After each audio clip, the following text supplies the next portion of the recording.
Hello students, இன்னைக்கு நம்ம TN 10th Maths exercise 1.3 ல இருக்கிற second sum பார்க்க போறோம். So question பாருங்க. Let x equal to 3, 4, 6, 8. Determine whether the relation r equal to x, f of x such that x belongs to x, f of x equal to x square plus 1 is a function from x to n அப்படின்னு கொடுத்துருக்காங்க. So என்ன கொடுத்துருக்காங்க அப்படின்னா இந்த எக்ஸோட வேல்யூலாம் இங்கே கொடுத்துருக்காங்க, element எல்லாமே நமக்கு கொடுத்துருக்காங்க. இந்த எஃப் ஆஃப் எக்ஸ் என்ன அப்படின்னா இங்கே எக்ஸ் இருக்குல்ல, இந்த எக்ஸ் எல்லாத்தையுமே இங்கே இருக்கிற எக்ஸில் சப்ஸ்டியூட் பண்ணால் அதுதான் இந்த எஃப் ஆஃப் எக்ஸ். ஓகேவா?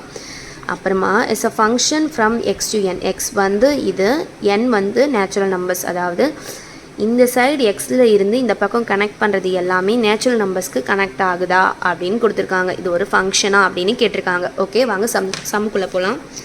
ஸோ சொல்யூஷன் ஃபஸ்ட் வந்து நமக்கு எக்ஸோட வேல்யூ தெரியும். என்ன கொடுத்துருக்காங்க? 3, 4, 6, 8 அப்படின்னு கொடுத்துருக்காங்க.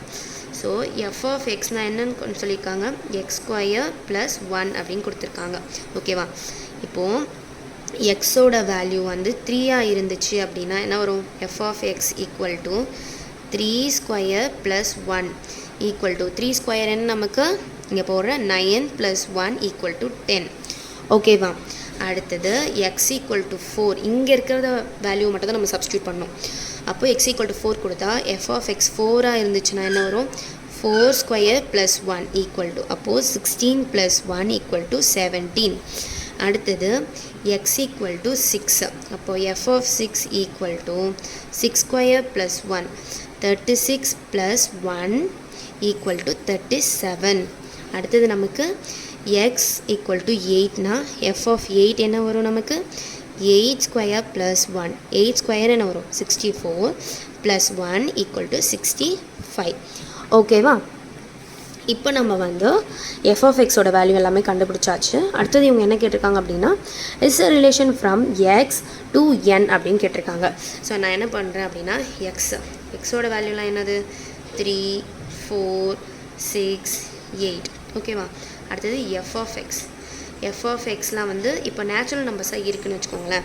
1, 2, அப்போது வந்து அதுலேயே வந்து 10 அதில் தான் வரும், 17 அதில் தான் வரும். அடுத்தது 37, அடுத்தது 65, அப்படியே போயிட்டே இருக்கும். ஓகேவா? அப்போது இந்த 3க்கு என்ன வந்திருக்கு நமக்கு? 3க்கு வந்து 10 வந்திருக்கு, 4க்கு வந்து 16 வந்திருக்கு, 6க்கு 37, 8க்கு 64 அப்படின்னு வந்திருக்கு. இப்போ வந்து நமக்கு ஃபங்க்ஷனாக என்ன? எக்ஸில் இருக்கிற எல்லா எலமெண்ட்டுக்குமே வந்து ஒரு பேர் இருக்கணும், ஒரே ஒரு ஆரோ தான் போகணும். அது நமக்கு சாட்டிஸ்ஃபை ஆகிடுச்சு. அதே மாதிரி இன்னொன்று என்ன கொஷின் கொடுத்துருக்காங்க? எக்ஸ் வந்து பேர் ஆகுது எல்லாமே என்ன நேச்சுரல் நம்பர்ஸான்னு கேட்டிருக்காங்க. ஸோ நேச்சுரல் நம்பர்ஸ் கூட தான் பேர் ஆகுது. அப்போது therefore it is a function. So அவ்வளோதான் இந்த சம்மோட ஆன்சர். நெக்ஸ்ட்டு சம்மை அடுத்த வீடியோவில் பார்க்கலாம். சேனலை மறக்காமல் சப்ஸ்கிரைப் பண்ணிக்கோங்க. கூடவே பக்கத்தில் இருக்க பெல் ஐக்கனை கிளிக் பண்ணிக்கோங்க. அப்போ தான் நான் அப்லோட் பண்ணுற ஒவ்வொரு வீடியோ உங்களுக்கு நோட்டிஃபிகேஷனில் வரும். ஓகே ஸ்டூடெண்ட்ஸ், பாய்.